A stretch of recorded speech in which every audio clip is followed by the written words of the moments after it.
Hello, and welcome back to Hanging Out at the Exit Cafe. Strange new sound that wasn't here a moment ago. Hopefully that will just disappear delightfully. Yep, there it is.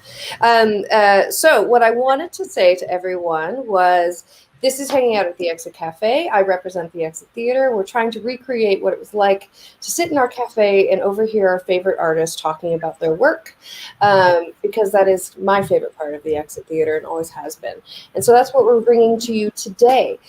If you would like to donate, there are many opportunities. There's a donate button on our Facebook page and a donate button on our Exit website.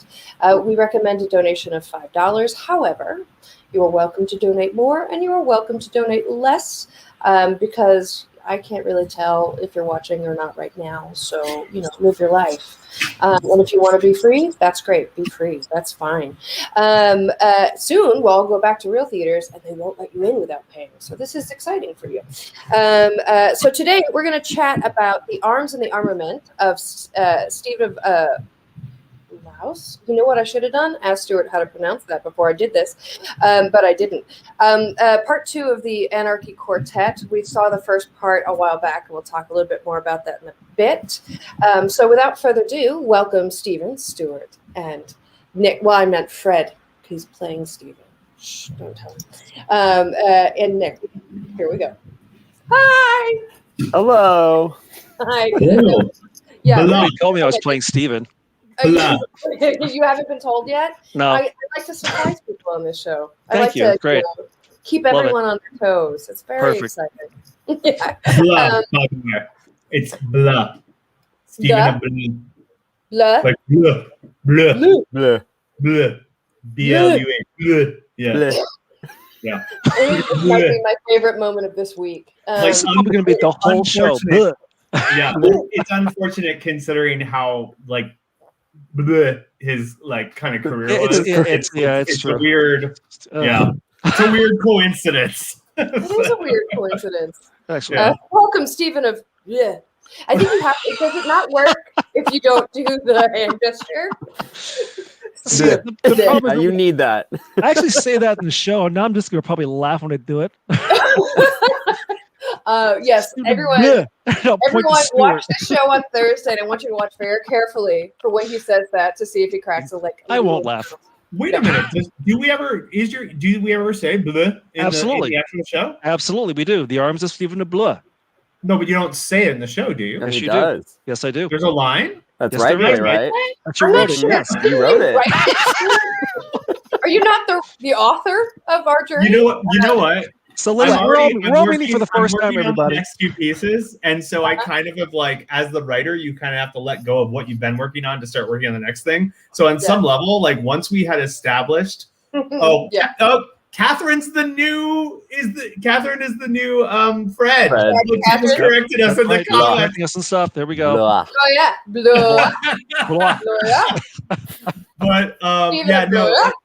I have. I've kind of moved on from it, so I actually do sort of forget what's in the script for this one now. I'm excited to see it on Thursday and be like, oh, I wrote that. That's Oh, great. that'll be nice. So let's start how we always start, hanging out at the Exit Cafe, which is asking you, what is the best and the worst part of the pandemic for you? As we are nearing the end, is what they keep telling me on NPR. Who would like to go first? I'll go first. The best part of the pandemic right now, because I've been on this show a lot, so it's been a chronicle, is that it's ending. The best part is that it's coming to an end. I can't wait to do a super cut of all of your best and worst parts of the pandemic. I think there's 7 of them. It'll be great. Well, I will say that I started having more social events. I threw an Easter party on Easter with about 9 people. And a number of whom were people I've been kind of potting with, but some of whom I had not seen.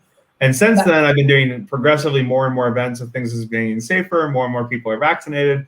So more and more people are hitting me up. I've been booked the whole last week, and I'm booked through Sunday right now with something every night. And some of it's people I've been hanging out with, but a lot of it's new people. And each new person that rolls in is a rediscovery of how much I love this person.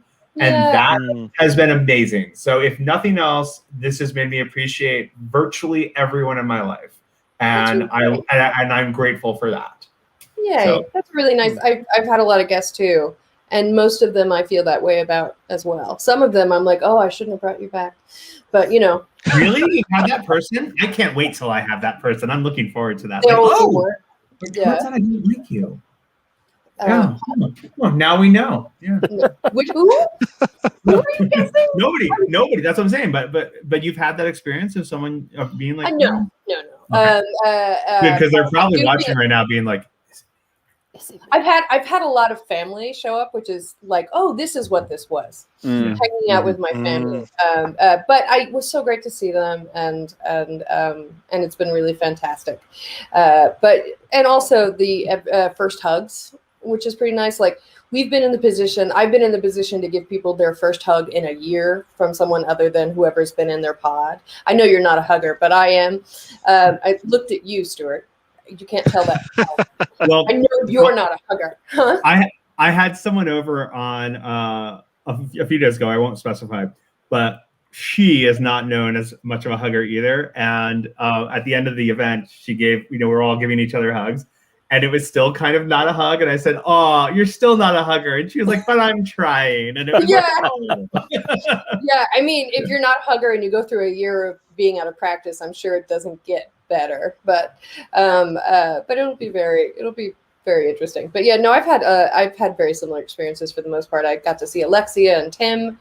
So who finally were vaccinated, who are, those who don't know, are big Exit Theater family. And I have a big date planned with Curtis Overacre and Beth Cockrell coming up soon. And so as they all get vaccinated and ready, it's really exciting to get back with my people, which is Curtis is the tech for this show. So we're excited to have him back. Yeah. And Curtis is, often he's the spleen of the Exit Theater, but more valuable than a spleen, because apparently you can lose a spleen and still be like, all right. That's correct. That's correct. Yeah. Brad's a doctor. Thank you, doctor. You're welcome. More like the liver. Yeah, No, that's a bad idea. That's a bad idea. Heart. You can't lose the liver. You can lose part of it, but not all of it. Yeah, you can lose part of the liver, but not all of it. But also, it's just gross, right? Because it's the thing that cleans your system. Anyway, that's a different show. What was the best and worst part about the pandemic? Can we do a show? Can we do a show that is actors trying to talk about like doctor and scientific facts, and we just I would love that, and just have me sit there and criticize people. Right. Yeah, because I was in Chicago in residency when ER was on, when it premiered. And so we'd sit around and critique the show pretty much every week. Oh, every week. I actually tried to start watching ER again, and it is an experience. And there was a couple of shows during the pandemic that I tried to watch again, ER and NYPD Blue, and both of them are like, wow. Who's that Mandy Patinkin? Oh, that was Chicago Hope. That was Chicago Hope. Chicago Hope. I love which one had like Lara Flynn Boyle and like no, that was The Practice. That was The Practice. Yeah. The Practice was a spin-off from Grey's Anatomy. What was that? Grey's Anatomy. Grey's Anatomy. Which has been on for 45 years. Dreamy or something. I have never seen that, but I know about Sandra Oh. So anyway. It was good the first year, kind of. Yeah, that's what they say. Didn't it go on for like 14 seasons? It's still on. It's still on. I don't even know how much of the original cast is there. I guess when you're not like Meredith a high school Grey. show, you can just keep going. I think Meredith Grey is the only one left. Oh yeah, that's true. Right, because without her, it wouldn't be Grey's Anatomy. It would be someone some else's other show. Anatomy. It'd be McDreamy's. McDreamy's Anatomy. McDreamy's Anatomy. Yeah. Which McDreamy and sounds McSteamy. a lot more interesting to me. Oh, right there. McDreamy and McSteamy. So anyway. Well, thanks for tuning in, folks. Give it a block. I didn't talk about the show at all. It's been like 15 minutes, and I haven't even got through my first question. Best and worst part of the pandemic for you, Nick? Go. Did you ask me? Okay, great. Okay, so let me start with the worst part, and it's related to what Stuart said was sort of the best part. My schedule is filling up so quickly these days, and I'm not ready to for all of my time to be spent either like at a theater or doing something like theater related, or even just like hanging out with people. Like I literally have like my Google Calendar is just like blocks of time just gone. And I'm like, when is my Yeah, yeah. And when is like, where's all my like unstructured time where I just like get lost in Netflix or play video games until I can't feel feelings anymore? You know, it's Do you like that? yeah. Yeah. But best thing about the pandemic is, I guess I've got a chance to see my parents a lot more recently. Nice. Like I've just, been able to like go down to San Luis Obispo and see them, and it's been nice. Mm-hmm. It's been really good. That is nice. Yeah. San Luis Obispo is lovely. It is beautiful. Yeah. It's lovely. Did you know that that's apparently the town that Sunnydale in Buffy the Vampire Slayer is modeled on? I would not be surprised. Is it really? What? I heard that after I took a train through it, and I was like, "Oh, this is really pretty." And then I told someone, they're like, "Oh, that's Sunnydale." Yeah. Apparently it's modeled on San Luis Obispo. I don't remember much ocean in Buffy, and I feel No, like they go to the beach in season 5. Magically, suddenly it was a seaside town. It's one of those things where it's been there the whole time. It in when the plot needed it. So yeah. Fair enough. Fred, best and worst. Best part about the pandemic, found a new job. Now I work at home. Don't have to go into the hospital or a clinic or take care of patients. So that's been what I've wanted to do for a while. So I'm happy about that. Worst part about the pandemic, without getting into details, a lot of stuff with my parents. That was very challenging. So I'll just say that. But we're out on the other side. So Yeah. Oh, that's good. Yeah. Someone asked if San Luis Obispo was confirmed as the Hellmouth, and we're not sure yet. So we will. I grew up there, so it does have those qualities about it. Right. A little bit, Sense. Wait, I thought you were going to Atascadero. Well, it's a Atascadero, but I don't tell people Atascadero because that's not as sexy as San Luis Obispo. It's truly. Well, now we know. And now everyone knows. Thank you. So that's what it's rated on. Atascadero is very sexy. Atascadero. Yeah. Do you know what it means in Spanish? No. What? It means a mud hole or a place you get stuck in. Oh, see, I was thinking it more like Antonio Banderas is Atascadero. Atascadero. A place you get stuck in. Yeah. Exactly. Antonio Banderas is a place you get stuck in. Let's ask people in the comments. Would you like to get stuck in Antonio Banderas? Yeah. Who wouldn't? I do think. Let me post that. Yes. I do think as we are moving into reopening again, I feel like some of us are trying. I certainly am trying to rewrite how I live my life a little bit, because we had all this time to think about how you live your life. And in what you said about your parents, Fred, I had some similar stuff too, and just I was very, very lucky. A lot of great stuff happened to me during the pandemic. It was still rough on all of us, but seeing my parents and knowing that the pandemic was particularly hard on them, and particularly hard on people who just need to get out and see the world, is just a different thing. So I think we're all trying to figure out how to do this again. When Alexi and Tim and a couple other friends came up who were all vaccinated, I had conversations where halfway through I'm like, I don't know how to do this anymore. I'm just going to walk away because I have no idea how to have a conversation in person with people anymore. This is the most of that I have done, is this very talk show. I had 5 people over on Sunday for like a tea party, which was great. But about an hour into it, we did hit that first lull in the conversation that happens with almost any group of people.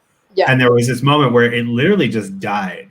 Like the conversation just finished, and there was this pause, and somebody was like, well, I think we're all pretty caught up in what we've been doing for the last year. So should we just go? Well, it was like, so how do we start making new memories? Like that was like part. We talked about the pandemic, the things we'd watched on Netflix, and like pretty much that was it. And so it was like, oh, what's next? Who knows? Yeah. What's next? Somebody do something crazy right now. Right. Yep. Yeah. So throw yourself out the window. So we have something to talk about. My next question is: those who have been with us for a bit will know that this is a quartet. So this is the second part of 4 pieces. First one was called Snow Walk with Empress Matilda. And it was, I think, our first Exit Presents. It was. And that was a while ago, a minute ago. Was it January? January? It might have been. Yeah. it was January. Yeah, it was snowing. January I remember. of this year, even. Yeah, January 2020. What? So yeah, I think that. Sorry, I read a comment. It's like, I hope the show you were to discuss is as entertaining as this discussion. That was Dennis. Thanks, Dennis. And yes, it'll be better. It'll be better. Thoughts. Gee, no pressure. Thanks, guys. Well, of course it'll get better. One guy having a conversation that's 4 people. That'll be good. One of the coolest things about it is when we did the talk show for that, Fred was watching and helped correct all of our historical references, which was pretty fantastic because someone should know what's going on. But then it sort of turned into a bigger project, and now you've committed to doing 4. Can you talk a little bit, before we dive into this particular project, can you talk a little bit about the next 2? Sure. So Snow Walk was supposed to be a standalone piece, and then as I was talking to Fred about it and Catherine about it, Kat Ludecki about it, was I said, well, as I was talking to Kat about it, because I was building the piece with Kat, we talked about it would be so interesting to get Stephen's perspective. Right. Because both Stephen and Matilda are not figures that we see dramatized a lot, so it was like, oh, this is kind of an interesting piece of English history we don't see a ton of stuff about. There is some literature on it. But Stephen, even less than Matilda, far less than Matilda, to be honest. Yeah. He's a bit of a forgotten king, and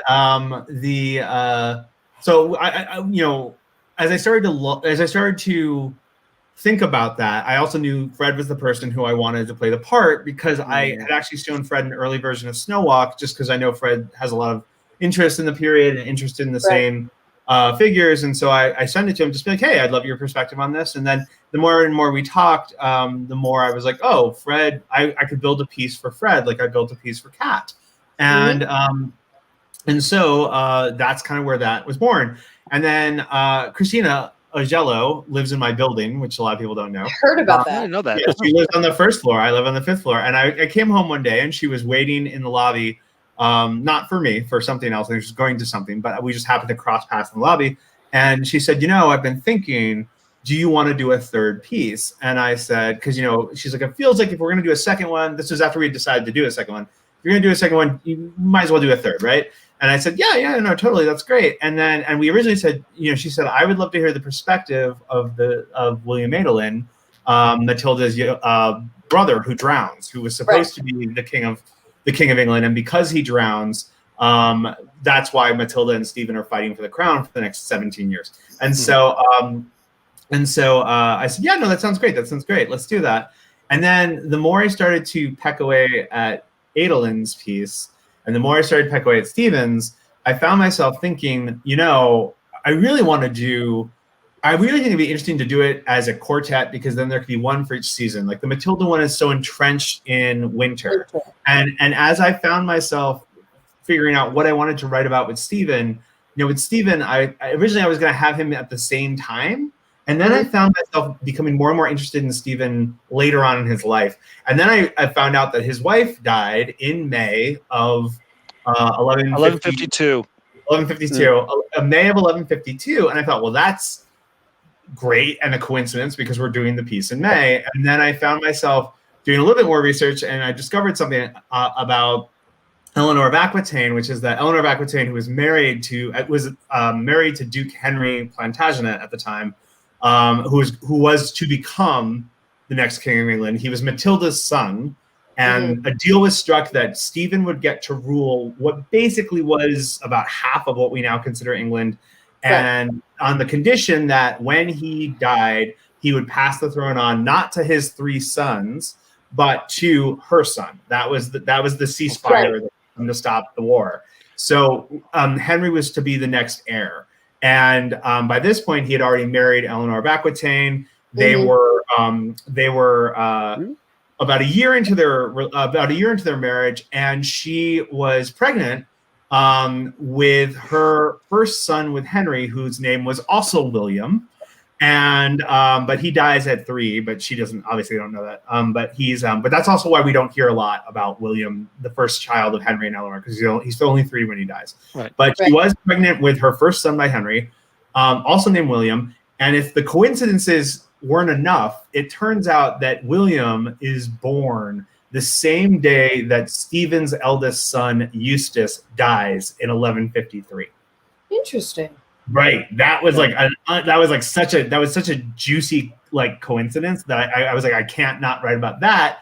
And then it turns out that they die, and our William is born and Eustace dies in August. And I thought, there's my summer piece. And William Adolin is my autumn piece, and we'll do him in December.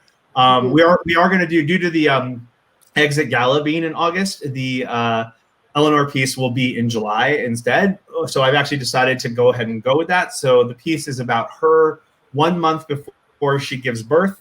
And it's the beginning of the summer tournament season, and she's weaving her flower crown because she's the queen of summer, and she's going to preside over all of this.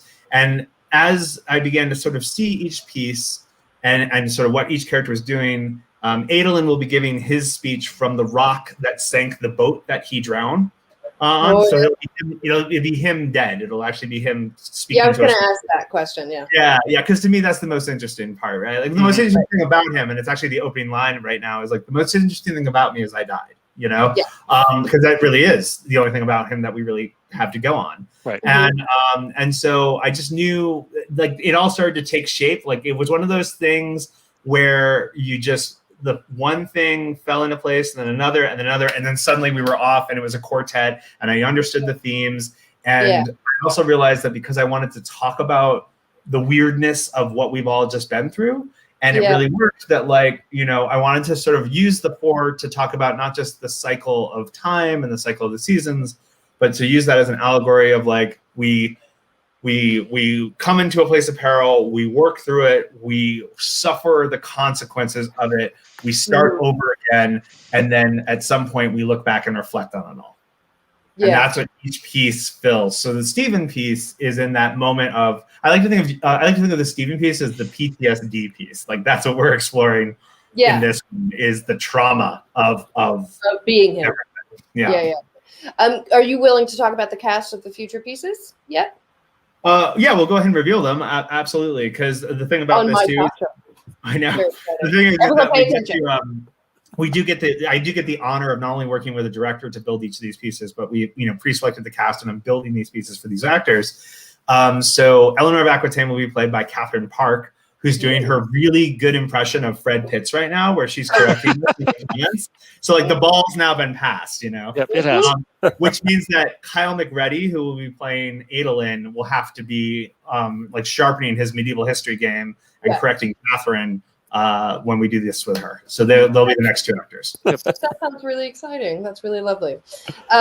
Great. Let's talk a little bit about this specific piece. Fred, would you be willing to give us kind of, for those who didn't see the previous piece or are not as familiar with this time period and this character, can you give us a little bit of a breakdown of who he is? So the nutshell, Stephen is probably the least, I won't say the least, but maybe the least known of the English kings. This is the early part of the 12th century. Certainly after the Conqueror, I would say. Yeah. Oh, yeah. Because no one can remember all the ones from, like, before that. Egbert and Athelstan and all those people. Yeah. Exactly. So I know them because Egbert and Athelstan.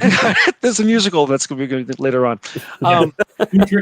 So William the Conqueror, everybody knows, and he had his son William Rufus, who was the second king, and then William Rufus died suspiciously, and his brother Henry became king the same day.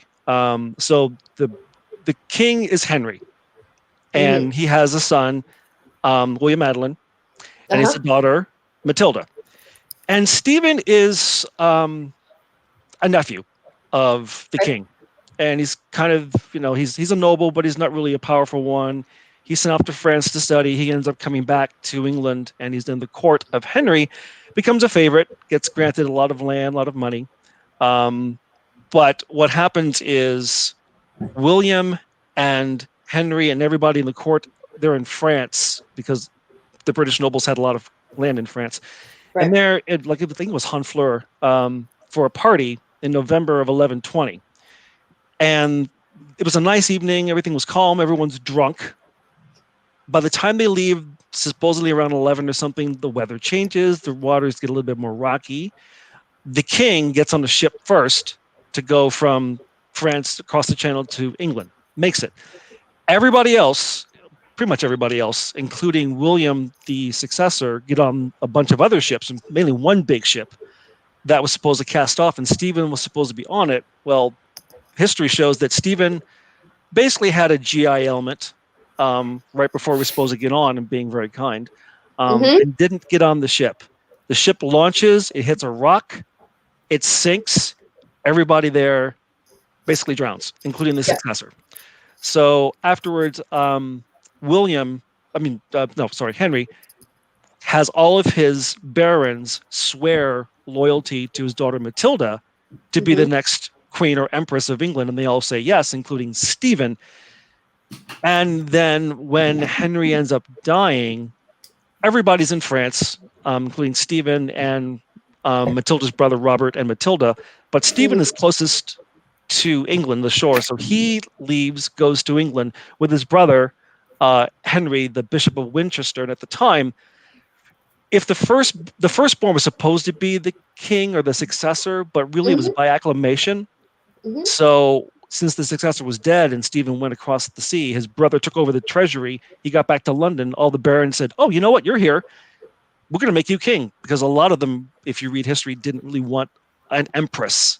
Right. So then, because he was closest, Stephen became king. Well, Matilda didn't like that very much. So essentially, you had 19 years of war. They call it the Anarchy, or the 19 Long Winters, where basically Stephen and Matilda fought a series of little civil wars to try to take the crown. Yeah. And Matilda actually takes over at one point. She captures Stephen. That's right. But then she loses it, and then Stephen captures her, and she escapes with the snow walk. So it's an amazing story that no one really knows. Yeah, it is really fun to learn about all of this. So you were saying, Stuart, you said you wanted to write this from a different perspective in his life. So when in time are we hearing this monologue? So amongst other things, Stephen makes an extremely advantageous marriage. He marries the Countess of Boulogne, and she is at the time the wealthiest woman in Europe, or like in the top 5 or something. She's also quite ambitious. She's also named Matilda. It's a joke there. God forbid we have different names. Yeah. No, that's why Eleanor is such a refreshing presence. Right. Like, hey, God, somebody with another name, right? Yep. Stephen finally does achieve his kingship, but then has a series of just one thing falls apart after another. And the first thing that happens is she basically drops dead, kind of very unexpectedly. She dies. And in May of 1152, about 2 years before he dies, and a year before their son dies. Yeah. So this takes place actually at the day of. Yeah, the day of the funeral of the Countess of Boulogne. Oh, okay. His wife. Yeah. His wife. Yeah. Which also makes him a 60-year-old man, and so it's about 10 years after the snow walk. About. Yeah, 9 or 10 years. Yeah. So it's about a decade after. So he's just taking time to look at his life and feel exhausted. It sounds exhausting. So this is what you're saying, the PTSD of it all. Yeah. Yeah, it's a classic moment of like he gets there and the victory it's a hollow victory. Hollow victory. His son can't inherit the throne. His wife dies, and he's a what we call like a lame duck president, when the other party takes over. He's a lame duck king. Like he knows that literally from this moment out, everyone is just counting the seconds until he dies. Yeah. So, and because they've agreed not to kill him, they really are like counting the seconds until he dies. Like they can't even. There's not even like a war. There's nothing to do. He can't even defend himself because no one's attacking. They're just standing there waiting for him to die. Yeah. Yes. Yeah. And the people who are going to replace him are young and attractive, and like they're having babies, and it's just like it's like, it's just looking at what's going to be the next generation and realizing, oh, everything I did won't matter in a couple of years. Yeah. It's like his last straw of his monarchy really is trying to get his son on on the throne, but the Pope says no. And all the other barons said no. So he's kind of stuck. Right. And yeah, really and then as to cement the deal, the kid dies too. But we don't get to that in the play. We don't get to that. Yeah. But just so anyone watching this, remember, also soon his child dies. So a very sad story. It is. Very rough life. There's a reason why he's King Stephen the one and only. Like there's no Stephen II, there's no Stephen III. He's not despised the way King John is. Like, no, there's never been another king named John either because they all hate John. So bad, yeah. But with Stephen, I think it's more just that they were like, oh, what an unlucky fuck. It's unfortunate because even if you read, most history is written by the slant of the writer. Half the stuff you read, people hate Stephen, but if you really read a lot of them, he was a relatively decent guy. He was affable and friendly with everybody. He was an incredibly pious man. He was a hell of a soldier. He loved to fight. He just wasn't a really good ruler. He just didn't have that in him. And so the country was ransacked while he was trying to maintain this throne. He was friends with everybody. And so when you're friends with everybody, you really can't rule very well. Right. Well, and what we learned in Snow Walk is that he had quite a bit of people's support. He was very popular. He was very popular. And so in history doesn't show that, but at the time, the majority of people seemed to support him over Matilda. And so it's just interesting to think now we treat him like he was a bad person, even though he had quite a bit of support in history. He was a nice person in a really bad circumstance. Sounds like it. Kind of the way to put it. Nick, you directed both this and Empress Snow Walk. Matilda, that's not at all how sentences work. The Snow Empress of the Snow Walk Matilda. of Empress. The Snow Walk. Matilda Empress Snow Walk with Snow Walk. Dick. Yes, You directed it. And yes, I did direct that piece. I'm the only one openly drinking, but you're all drunk, right? I'm also openly drinking. The Armament arms. Yeah, this is for sure just cola.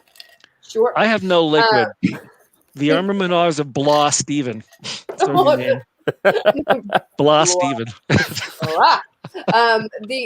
So what I'm not sure if everyone knows or not is that this will actually be performed in the Exit Theater, which is pretty exciting. So we have not done any sort of we did one of these from the Exit with the last time around, but we haven't really opened up the doors to people yet. And even though the Exit is not open to the public, the space is available, and so you guys are actually shooting and filming this at the Exit Theater. Can you talk, Nick, a little bit about the new challenges that has presented and how this is different from your previous experience? Because with Catherine, we had it in her house and she had a backdrop and you did all this sort of stuff. And I think it was like maybe her garage or something. I'm not sure. But, she used like this she had just kind of like one of those perfect, like, walk-in closet situations or utility closet situations. And she hung a green screen up there and we put a virtual backdrop in and she had a bunch of lights. And that was, looking back on that, it's funny because that was like so easy compared to what you're doing now? To what I'm doing right now. My fault. Sorry. No, it's like, it's definitely not your fault. It's really exciting actually, because, when we got I got in the space, what was it, 2 Fridays ago or something? Yeah, 2 weeks ago. And it was the first time that I'd stepped foot in a theater in a year and a half. Coincidentally, the one that I was in before the pandemic. Was Fred and one? Stuart and me. Yeah. Yep. All of us. Because you were doing Never the Center and it actually got shut down in the middle of the first weekend.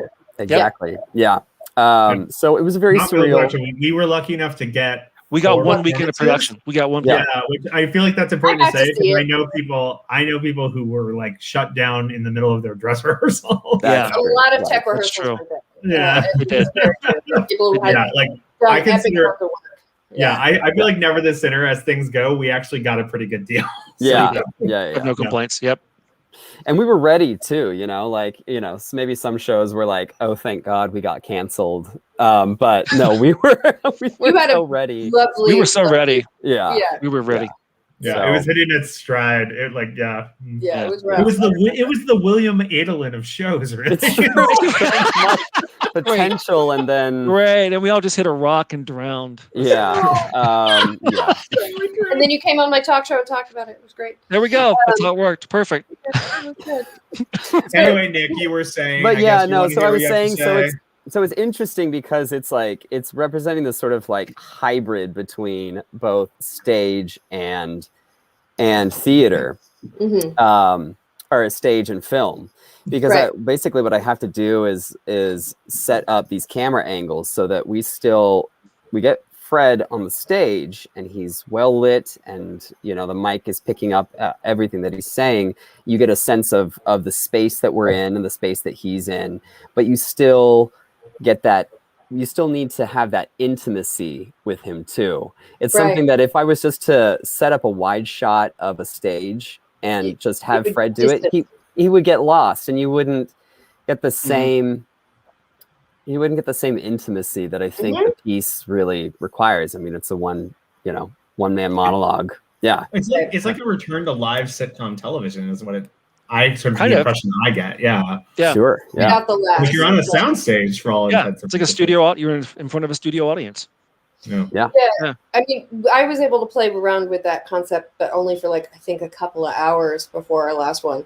And the truth is the theater is not set up for filming, and so you have to spend a lot of work getting everything to work for a camera, because a camera's eye is not a human eye, and so the wattages of light and depth and dimension and all that other stuff is something that you have to sort of recreate. And if you don't, it feels, just like you said, it feels distant. It feels like you're removed. Yeah. And what I think many of us have learned in this medium is that the more we can get eye contact from the performer, the more we feel like the performer is talking directly to whoever your audience member is the more we feel it in this project. So trying to break through all of that, but still make it look like you haven't put in pounds and miles and tons of work to make it look like nothing has changed.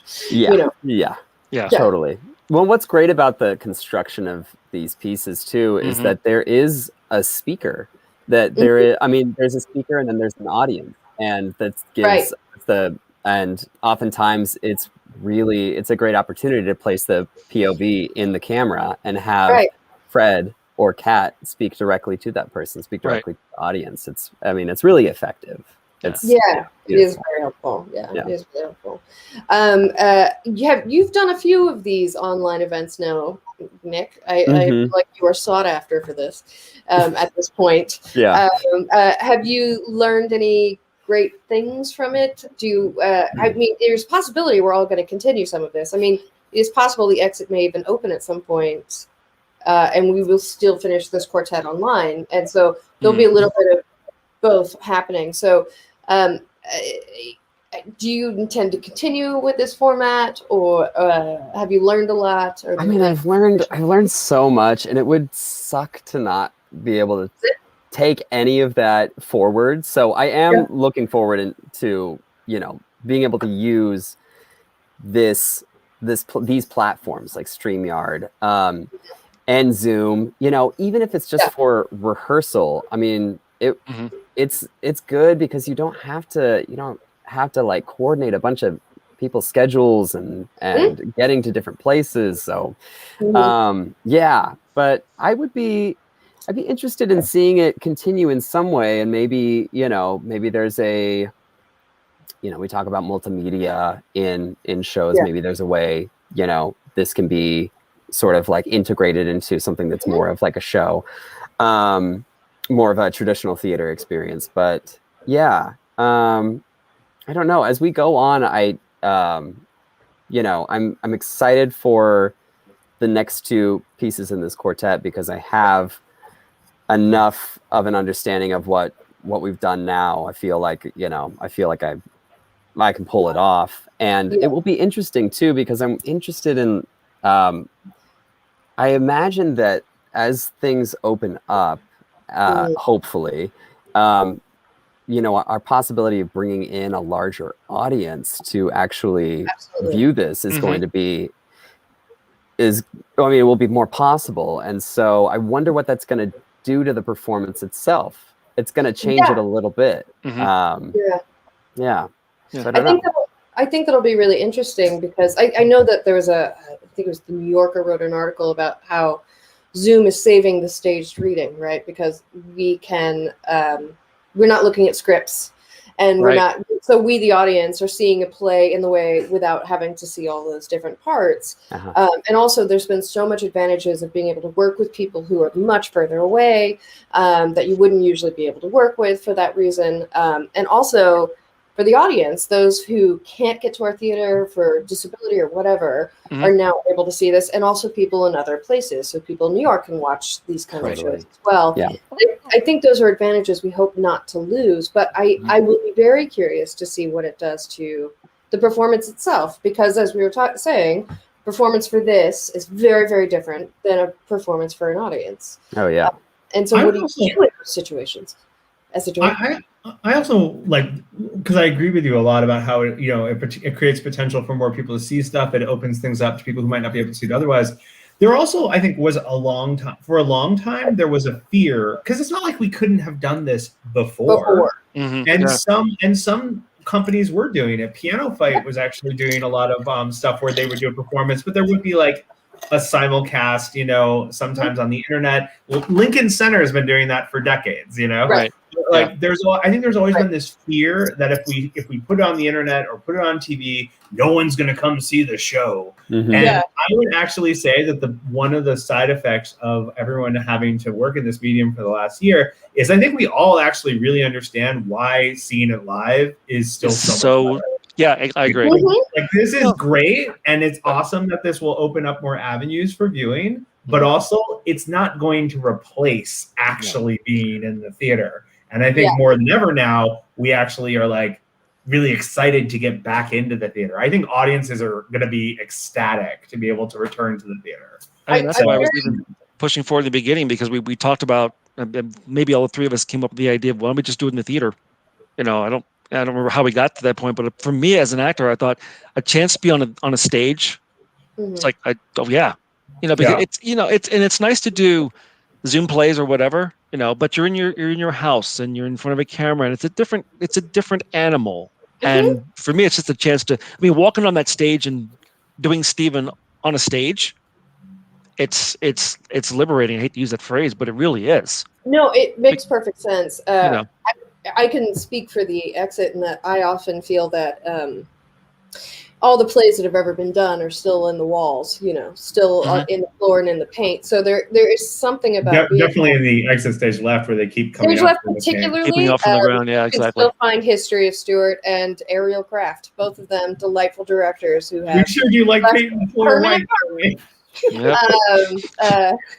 But you can feel sort of all the work that's been done there. So that's one element, is that I do think the building is something about it. Theaters with that kind of history. And if we're in our homes, it's a different kind of vulnerability. It's a different kind of social contract with your audience. My laptop does have a browser history, but it's not quite the same thing. No, right, exactly. And also, your browser history is not probably something that is going to inspire you to perform better. It's just like comfy socks for winter. Yeah. But that was the kind version. There's a lot of other. Yeah, I could have said, but we're going to not do that. Yeah, sometimes I can research some really weird things. Yeah, I believe you. I totally do. But also the shared social experience. And it will be interesting because particularly almost all of our theaters, particularly our small theaters, when they're packed, you're sitting thigh to thigh with someone you have never met, trying not to spill your beer on them, that shared social experience, and then seeing something amazing that you've never seen before is something that I think is so particularly unique. And I think I hope people will look forward to that again. But I think it's also going to take a minute for all of us to feel okay with that. Yeah. Sitting thigh to thigh with someone. I think so. Yeah. Well, I went to the symphony a couple weeks ago, and you did. it was definitely an experience in the sense that like I cried for the first 5 minutes because it just the moment they started playing, I lost it. I completely lost it. But like, you know, it was about 500 of us, I think, in Davies. So Which I is think huge. that's a quarter of what maybe. there.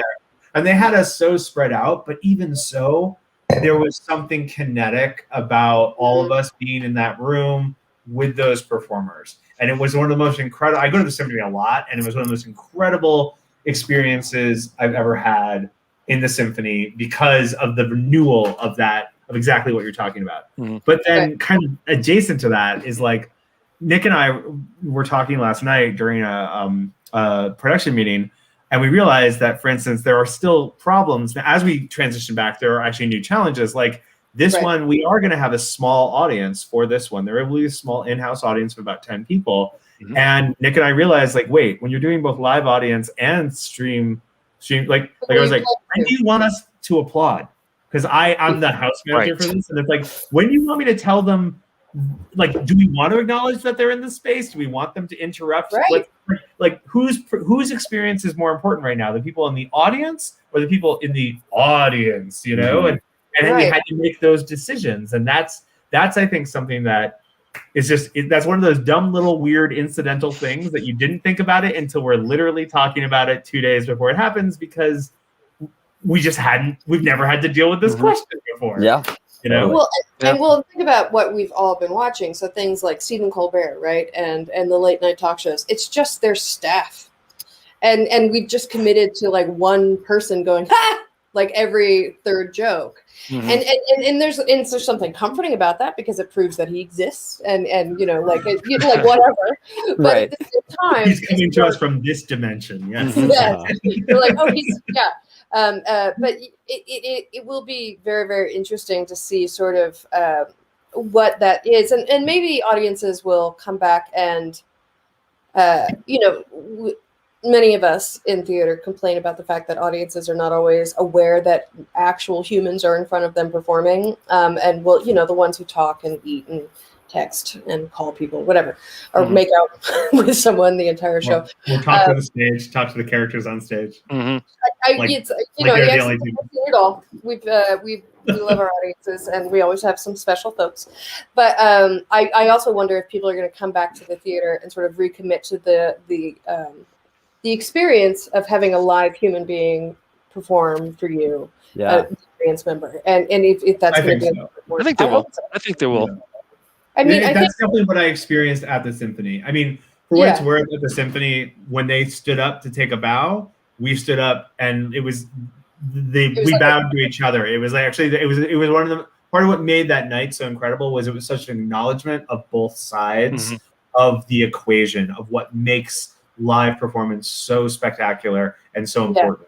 Now, in like another year, will we totally be back to taking it for granted? Probably. Absolutely. But at least the next 6 months is going to be really amazing. Yeah, it's going to be pretty. Live it up, theater people. Yeah, and we also still, all of us, even though the pandemic is ending, we still have no idea what this is going to look like as we function in the world. I mean, and don't get me wrong, I really enjoy maintaining 6 feet from people on a regular basis. I kind of hope that stays, like especially in lines. Like I don't know why we have to be in each other's underwear in lines, but sometimes that's what happens. But it'll be really interesting to see sort of what that feels like on a bigger scale. So I'm looking forward to it. Anything else you guys want to talk about with this show? Any new experiences that you had on this show that were fun? Anything you're afraid of or excited about for Thursday? No. Afraid about. Afraid about. You're like, well, the show. Okay. Yeah, the show. The whole thing. Well, the whole thing. I think we learned. Well, it's and I've said this to Nick, I don't know how many times. It's doing a solo piece. If you've written, because I've actually written a solo piece and have my own solo show I've done or hope to do once the pandemic goes away. But when you write your own piece, you know it. It's yours. The last time I did a monologue that was 35 minutes was the Nathan Fugard monologue, and that was 20 years ago. So it's and the nice thing about this is Stuart's I think, a brilliant writer, and we're both history geeks. So what he writes, I get because it's history and the jokes are funny to me, and you can turn it into a human being. Yeah. But it is the wonderful fear of getting back on a stage in front of people. For me, it's almost the precipice of getting back into it. Mhm. There will be, I'll have some people in the audience who I know, which will be great. But there is the burden, as I call it, of making sure that you carry on the view of the director and you be honest to the words of the playwright. So if I didn't know these guys, I'd still do a great job. I try, but there's something personal about the fact that you've got people who are friends and you're just like, okay, got to do this right. So yeah, it does make a difference when it's someone you care about who it does. I found that to be true of performance too, that it matters more when it's someone you respect and care about that you're working with and for. And that's great. I feel like that's fantastic that it's that way. We did learn in Snow Walk with the Empress Matilda. Oh, did I say it right? Yeah. Close enough. We learned that she got pre-performance jitters as if she was going on to a live performance, and post-performance, like, whew, and so that existed for her. And I will be very curious, and I would love to check in with you again after to see if you get that experience focused more on the 10 people in the audience or whoever happens to be watching online. And so, and how that affects those nerves, because she was just in her closet. Like her husband may have been, but like,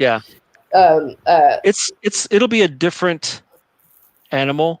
Because now that we have people in the audience, because the show is to the camera, because I'm talking to the 10-year-old kid, but also knowing that there are people behind the camera that are also there. So I think it'll help a little bit, because at least I know I'm not just talking to a fictitious individual who's behind the camera. There probably is somebody behind the camera sitting. Hopefully they will be able to see, but at least you'll have a human, and I can kind of keep in my mind and say, okay, there are people there. So I'm talking to people in the audience, whereas beforehand you're doing on a Zoom performance, you're talking to the camera. Mm-hmm. You have an audience, but it's a little bit different. It's more conceptual. It's more conceptual, yeah. I always talk about how for Zoom performances you're often talking to one person. So it's because there's because we watch this in our homes on a computer, and I think that also makes a little bit of a difference. Before we go, do any of you have anything you would like to tell us about for performances that are upcoming or events that are upcoming that you want us to all pay attention to? Well, there's this. There's Thursday. this, for sure. It's Thursday. Tell everybody watch the show. Right where you are right now, but on Thursday at 7. Yeah. I've been voicing a character in a gay soap opera that. That's lovely. That's cool. That's right. I mean, what? Which one? What gay soap opera? It's called Victoria Place, and episode 6 is going to be the first week of June. And so people should check it out. It's actually very funny. It's the last episode of the first season, and after this, we don't know what's going to happen next or if there's going to be another season. So it is your last chance to see it live, and then they're all there's a web page where they're all archived. You can go back and watch the previous ones, but it's been a lot of fun to work on. Laura Domingo's in it actually too, as well, who's been on this show, and a lot of other really talented people. So that's the other artistic thing I've been doing with my time, has been voicing the character. And so people should check it out. It's really awesome. Well, I'll just look at my calendars right next to here. It's on Sunday, June 6th at 2 p.m. Sunday, June 6th. That'll be awesome. Yep. Do you have an evil twin, or are you the evil twin? No, my character is like how in every soap opera there's kind of like a character who's just sort of there so that other things can happen around that character. Yeah, that's me. Okay. My character's a little like furniture. Let me know. I own a bar that all the other more interesting characters are basically either trying to take away from me or try to make sure I keep. And my character mostly just shows up once an episode to be like, "Hey, I own this bar." Yeah, that's pretty great. Cool. That's awesome. I mean, that's pretty great. I'm glad I asked. My life is brighter now. Anything else from any of you? I would just throw out, like, just to sort of answer also to a question from earlier that about, sort of what's different about this one or whatever. I would just say that, like, I really do encourage people to see it, especially if they saw Matilda, and come into it though with a very, like, open mind, because it's a much different piece, and that's actually what I'm the most nervous about. Is that you're afraid people will expect that when you have done something quite different. As a writer, you're always terrified that the people expect what you did last to be the thing you do next.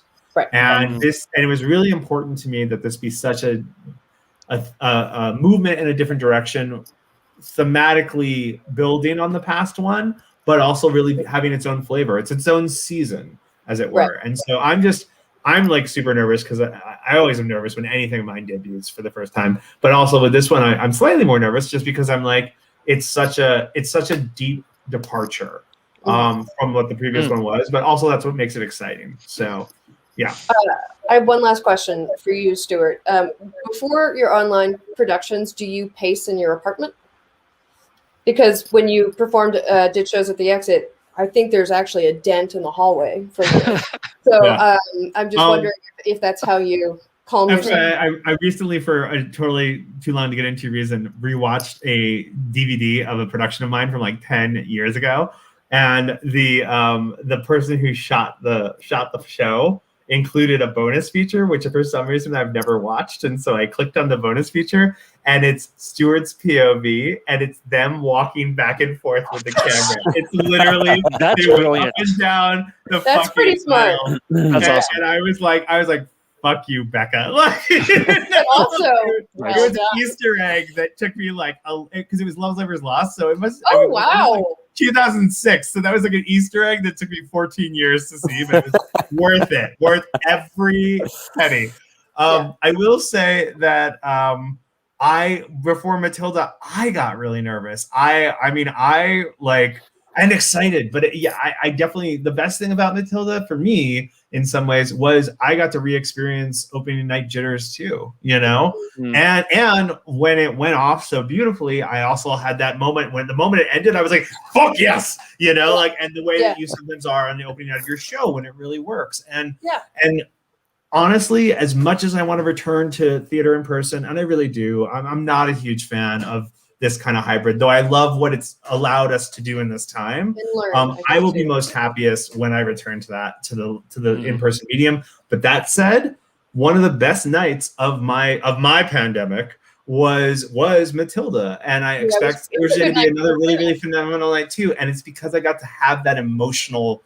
I did get to have that feeling, and I didn't realize how much I'd missed it until I was experiencing it. So no, I didn't pace, but I did. I did like sit on the edge of my seat the way I usually do when I'm watching the show, and I had to do this thing because if I don't, I mouth the words along. Right. So whenever I watch my own shows, you also didn't have anyone to hit when things didn't happen exactly how you wanted. Because I think I've just sat next to you when you've gone smack, like when something didn't work. Like, no, what are they doing? What are they doing? What are they doing? Yeah. No, so instead I punched myself in the face repeatedly, and it was awful. Yeah, but I'm so glad you've come back from that. I think that's the best note to leave this interview on. We haven't heard from Nick, and we have to hear from Nick, right? We did hear from Nick. He talked about. What do you have stuff coming up that we haven't heard about yet? No. I mean, I have. I am really looking forward to part 3 of the Anarchy Quartet and part 4, and that's in July. And that's Eleanor, right? That's Eleanor of Aquitaine. Yeah. That's right. Yes. But pretty much my whole life is just about Steven right now. Yeah, that seems fair. And by extension, Fred and Stuart. Mine too. Yeah. But honestly, it's been so good just to work on this and to hear. It's really great to hear and work with dramatic text that is good, with an actor that is really good. I'm giving you both compliments right now because you're both great, and honestly, it's been a total gift. So yeah, it's been a joy. He's a good director to work with. It really is. Lovely. I want you all to come see it. It's going to be amazing. Come see it. Yes. In case you don't remember from earlier, Thursday at 7 p.m. right here. Yes. And It will be available on demand Streaming afterwards. afterwards. Yes. Yeah. Yes, this one Yep. will be available afterwards, but it's always more fun if you come to the live performance. What we were able to do after Eleanor, one of my favorite parts, was read all of the positive comments during our little post-show meeting, because obviously we're not going to let anyone read them during. But yeah, it was that's a fun game, and so you guys. There's no pressure. Thanks. That'll be great. Trust me, we read them and we won't pick any that you don't like. But usually it's just very nice to hear how many people appreciate you and all the applause and all the other stuff. So that kind of stuff does get. We really appreciate when you guys write in and comment and enjoy the piece, because we all, like to hear that you cared. I guess that seems like a That's the best place to end this. That's it right there. There we should stop right now. Could you care? That You would will be care. really great. All right. Please care. Please care. Please Just for care. fun, just care a little. All right, I'm going to say goodbye to my guests. Bye. Bye, guys. Bye. Oh no. So yes, as I have mentioned, I don't know if you heard me before, but the show will be on Thursday at 7:00 in this very location. It's very exciting. Please join us. Please watch, and it will be available afterwards if you are not able to watch at that time. That's everything I have to tell you today, and I look forward to seeing you soon. Thanks. Oh, if you want to donate, again, you can. Totally can. Exit website, Facebook, donation buttons, they're everywhere. It's fantastic. And have a great night.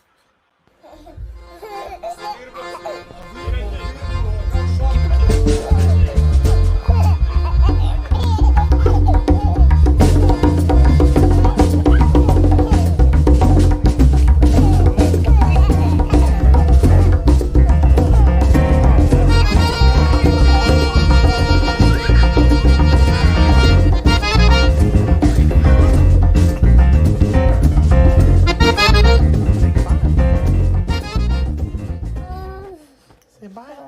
Say bye-bye. Okay.